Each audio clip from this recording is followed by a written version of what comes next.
The intended bridegroom stayed upstairs by himself a long time, but as nobody came back to him, he thought he would go himself and see what they were all about. And there he found all five lamenting and crying most pitifully, each one louder than the other. "What misfortune has happened?" cried he. "Oh, my dear Hans," said Elsa, "if we marry and have a child, and it grows big, and we send it down here to draw beer, perhaps that pickaxe which has been left sticking up there might fall down on the child's head and kill it. And how can we help crying at that?"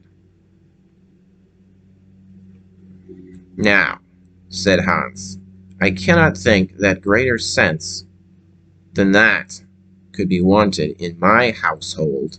So as you are so clever, Elsa, I will have you for my wife."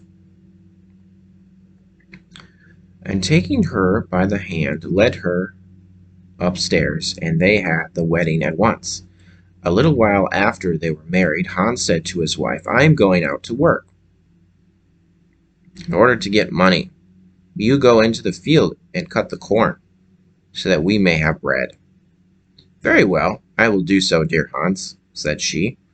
And after Hans was gone, she cooked herself some nice stew, and took it with her into the field.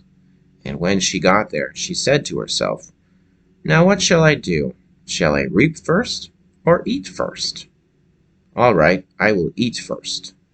Then she ate her fill of stew, and when she could eat no more, she said to herself, "Now what shall I do? Shall I reap first, or sleep first?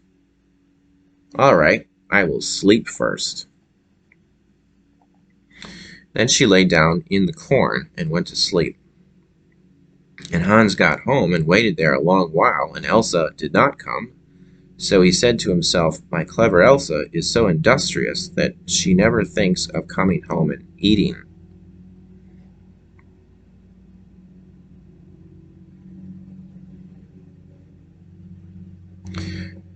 But when evening drew near and still she did not come, Hans set out to see how much corn she had cut.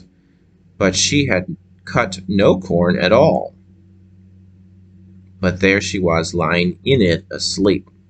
Then Hans made haste home, and fetched a bird net with little bells, and threw it over her, and still she went on sleeping. And he ran home again, and locked himself in, and sat him down on his bench to work. At last, when it was beginning to grow dark, clever Elsa woke, and when she got up and shook herself, the bells jingled at each movement that she made. Then she grew frightened, and began to doubt whether she were really clever Elsa or not, and said to herself, "Am I, or am I not?" And not knowing what answer to make, she stood for a long while, considering. At last she thought, "I will go home to Hans and ask him if I am or not. He is sure to know." So she ran up to the door of her house, but it was locked. And she knocked at the window and cried, "Hans, is Elsa within?" "Yes," answered Hans, "she is in."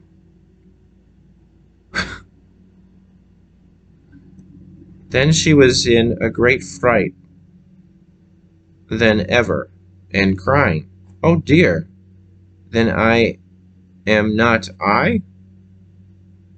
She went to inquire at another door, but the people, hearing the jingling of the bells, would not open to her, and she could get in nowhere.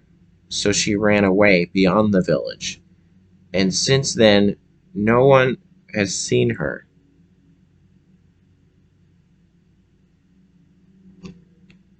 Huh. I don't think Elsa was very clever after all.